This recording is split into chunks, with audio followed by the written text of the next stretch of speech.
Halo teman-teman semua, welcome to Drasi Channel.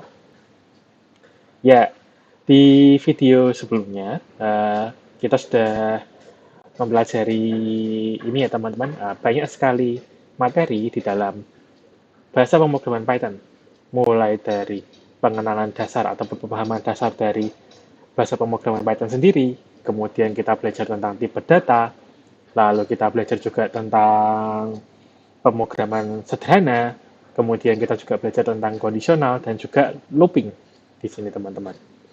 Nah, untuk materi kita di hari ini, kita akan belajar tentang beberapa studi kasus yang biasanya muncul di dalam pemrograman. Nah, kita akan masuk ke sesi mini study case. Nah, sebelum kita masuk ke videonya, teman-teman jangan lupa untuk like, share, komen, dan subscribe ya. Dan sekarang, mari kita masuk ke materinya. Di sini untuk mini study case, kita akan mempelajari tentang 3 macam studi kasus ya di sini ya teman-teman, yang mungkin kita jumpai sehari-hari di sini. Nah, untuk study case yang pertama di sini, kita akan belajar mengenai untuk proses input output di sini. Proses I/O, I/O di dalam pemrograman Python. Nah, di sini sederhana aja. Kita akan membuat input data mahasiswa di sini. Nah, di sini kita akan membuat input data mahasiswa. Nah, di input data mahasiswa ini, kalau kita lihat ya, kita punya atribut ataupun kita punya variabel, yaitu NIM, kemudian nama, lalu jurusan, kemudian fakultas, fakultas, kemudian umur, dan juga alamat di sini. Nah, di sini kita akan mencoba untuk membuat program untuk input data mahasiswa.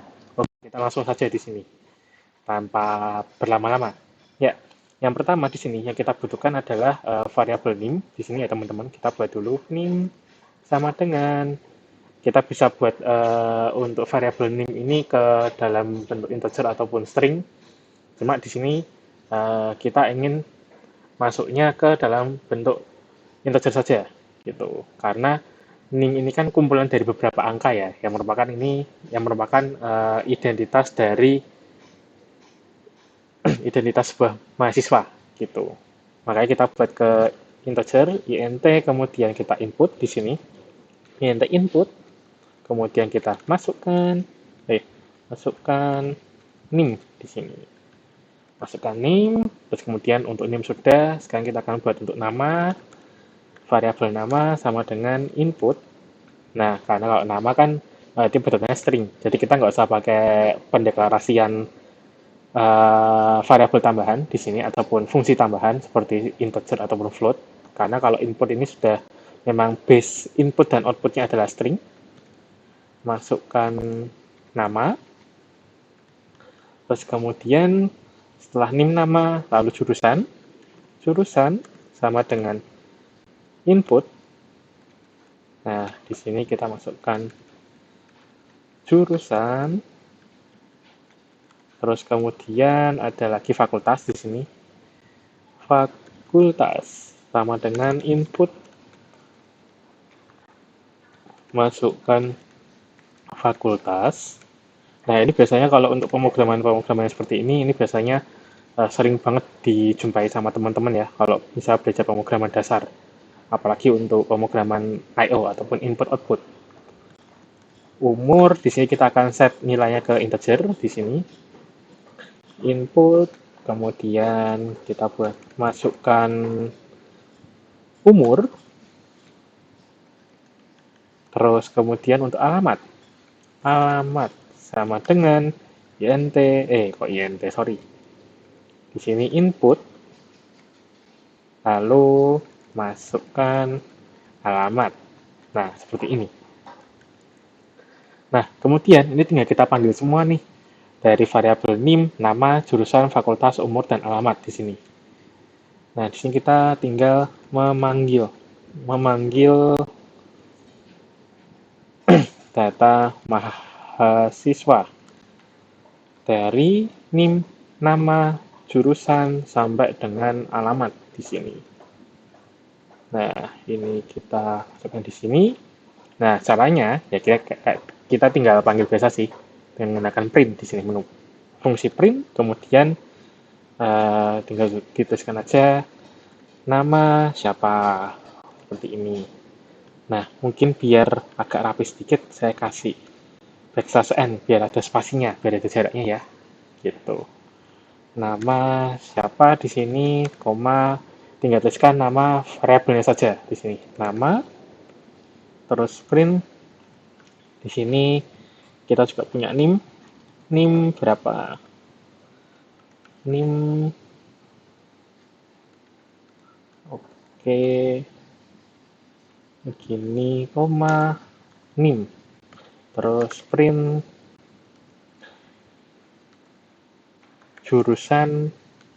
Ini jurusannya apa? Di sini kita panggil variabelnya jurusan, kemudian print jurusan, kemudian umur.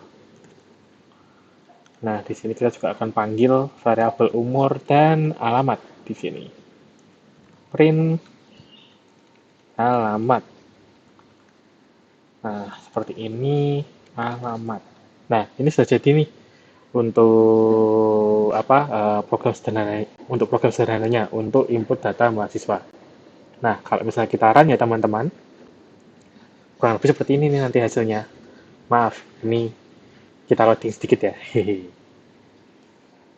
Nah, biasanya untuk pemrograman input-output ini juga teman-teman bisa desain juga sih nantinya dengan menggunakan fungsi print, terus nanti teman-teman mau desain tampilannya seperti apa, kayak gitu. Nah, ini kita tinggal masukkan NIM saja, misalnya 223, 20, 00, 10. Terus kemudian nama misalnya Adityo. Terus jurusannya Teknik Informatika. Lalu umur fakultasnya Ilmu Komputer.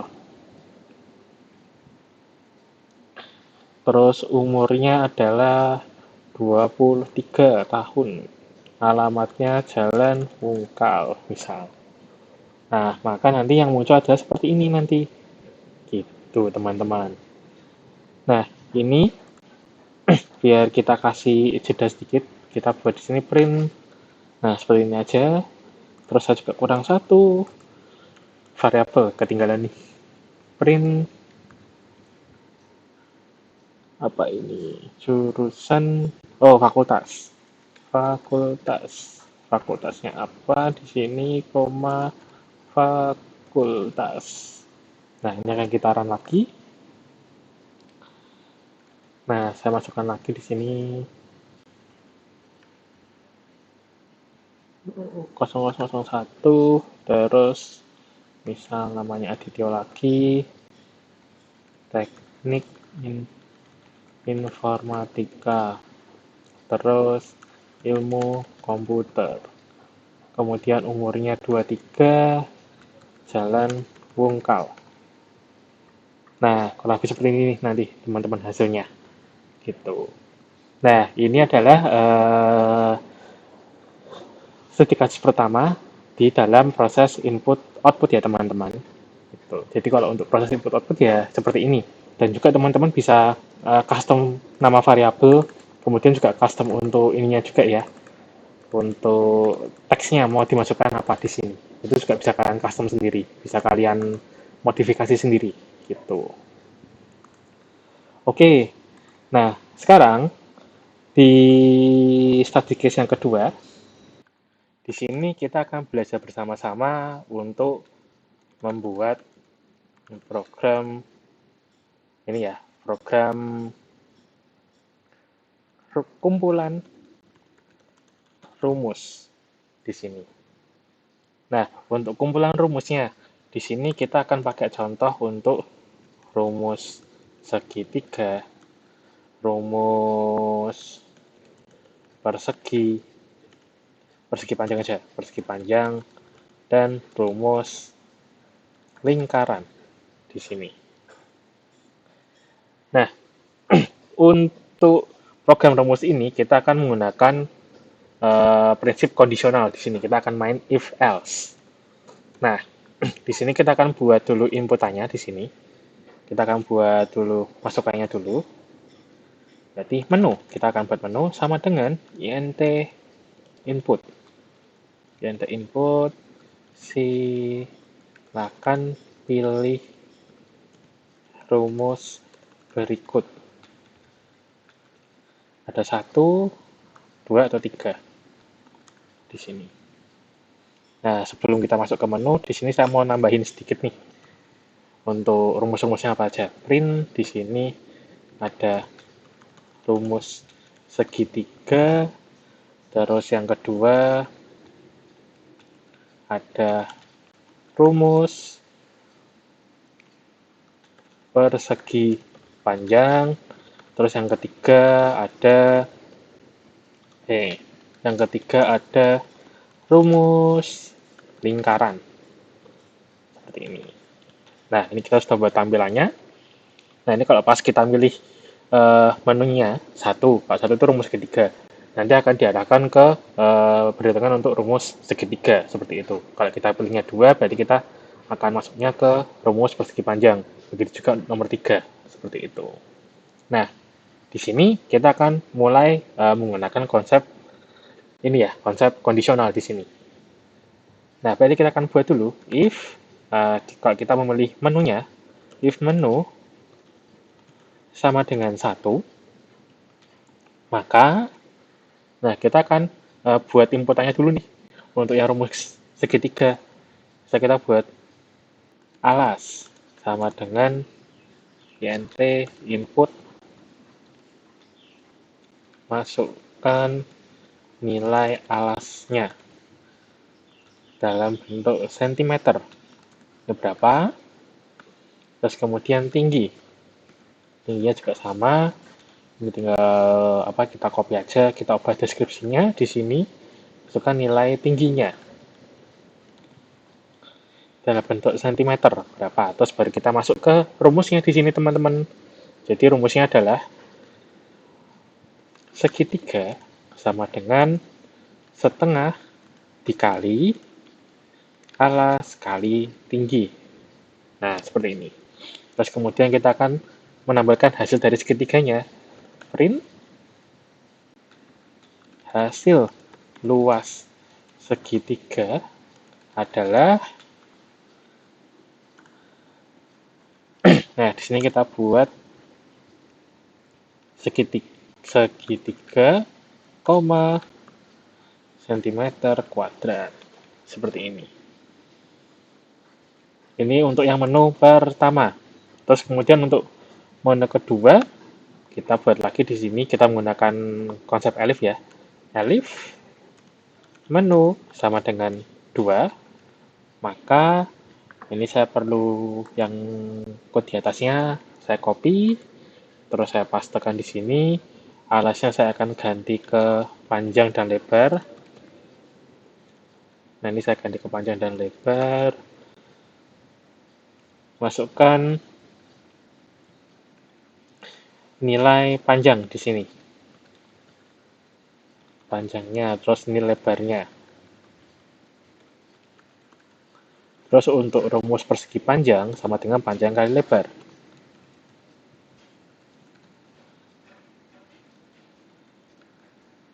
Sama dengan panjang kali lebar. Oh iya, di sini seharusnya alas ya. Alas kali tinggi. Seperti ini. Baru kita cetak di sini hasil dari luas persegi panjang adalah, nah ini variabelnya adalah persegi panjang seperti ini. Nah, ini untuk rumus kedua sudah jadi. Sekarang kita buat lagi untuk yang ketiga. Elif menu sama dengan 3.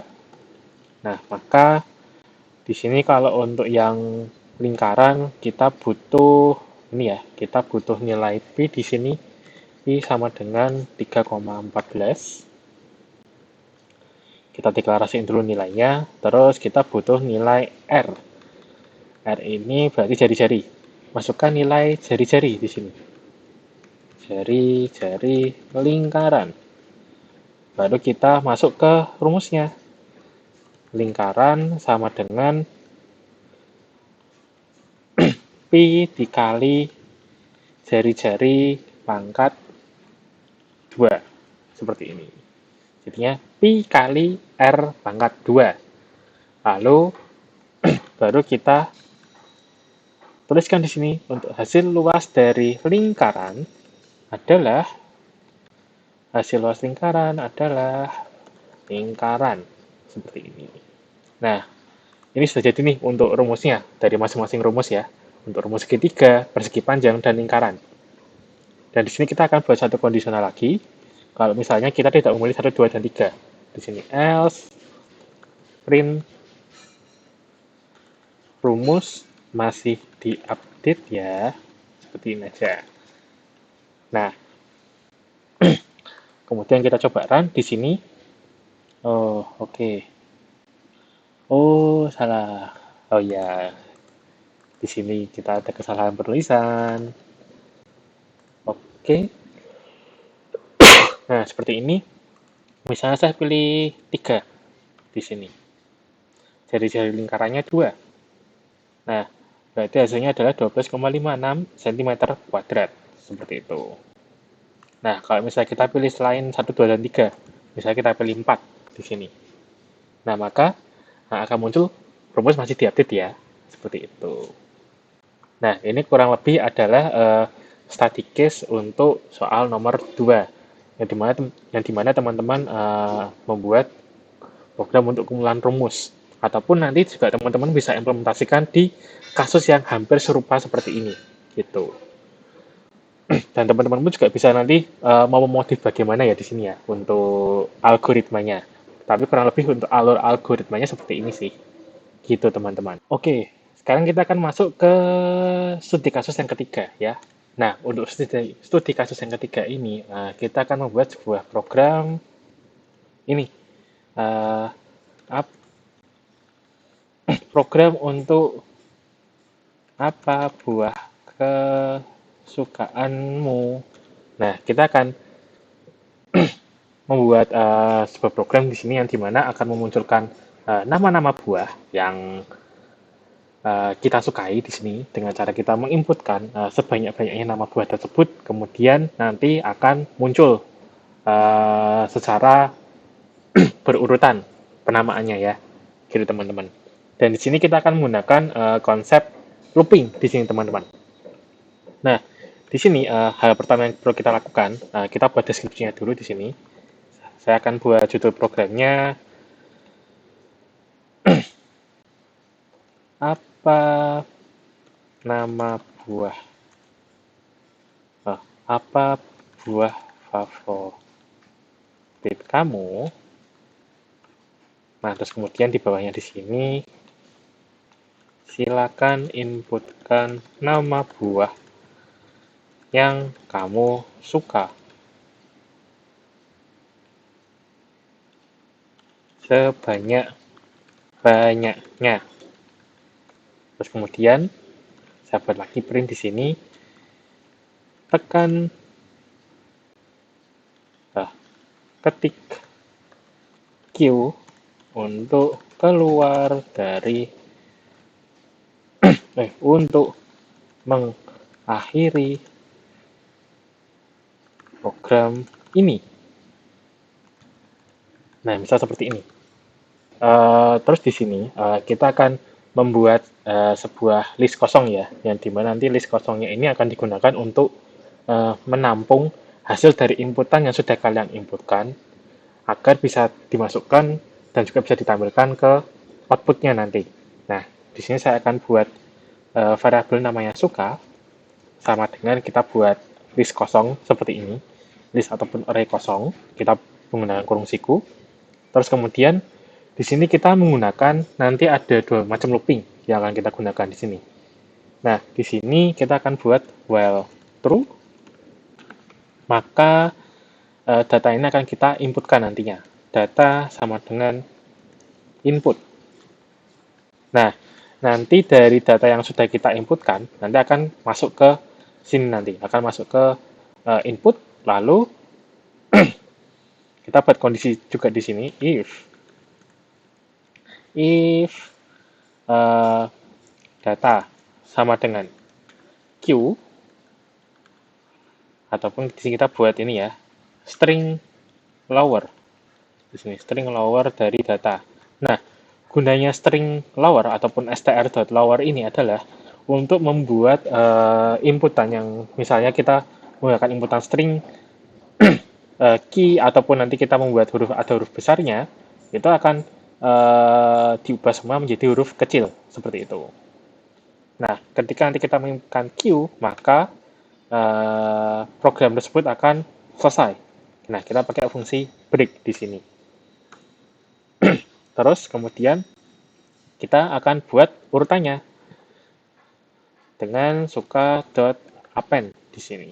Suka.append dari data. Nah, jadi nanti data yang sudah kita masukkan, nanti kita akan urutkan di sini. Kita akan urutkan penamaannya dari alfabet A sampai dengan Z. Seperti itu. Nah, terus masih di ini ya, masih di dalamnya while. Masih di bawahnya setelah while, kita akan buat looping di sini teman-teman. Kita akan buat looping dengan menggunakan for buah in suka. Nah, tadi kan sudah disimpan tuh inputannya di dalam variabel suka ya. Nah, di sini kita akan tampilkan di sini print buah kesukaanku adalah. Nah, nanti di sini akan memunculkan nama buahnya seperti itu, buah. Terus kemudian kita akan coba jalankan di sini. Misalnya sirsak. Terus kemudian habis sirsak, apel. Terus jeruk, pepaya, sama anggur. Nah, setelah itu kita kalau mau exit ataupun kita mau mengakhiri program ini, tinggal kita ketikkan Q. Nah, maka ini kurang lebihnya. Hasilnya adalah sirsak, kemudian apel, jeruk, pepaya, dan anggur. Oh, cuma ini bentar. Oh iya, sorry. Append. Append ini untuk menambahkan ini ya, sorry. Append itu saya revisi sedikit. Jadi append itu digunakan untuk menambahkan data yang kita masukkan. Jadi pada saat kita sudah punya data nih, kita mau menginputkan baru. Maka data tersebut akan ditambahkan langsung di belakangnya secara otomatis. Gitu. Sehingga hasilnya seperti ini. Ada sirsak, ada apel, jeruk, pepaya, dan anggur. Seperti itu teman-teman semua. Oke, jadi kurang lebih untuk mini Sadikes kita pada hari ini cukup sampai di sini dulu. Terima kasih teman-teman yang sudah menonton untuk materi kita hari ini. Sampai jumpa di video selanjutnya. Dan jangan lupa teman-teman, terus selalu belajar ya. Semangat teman-teman. Happy coding teman-teman.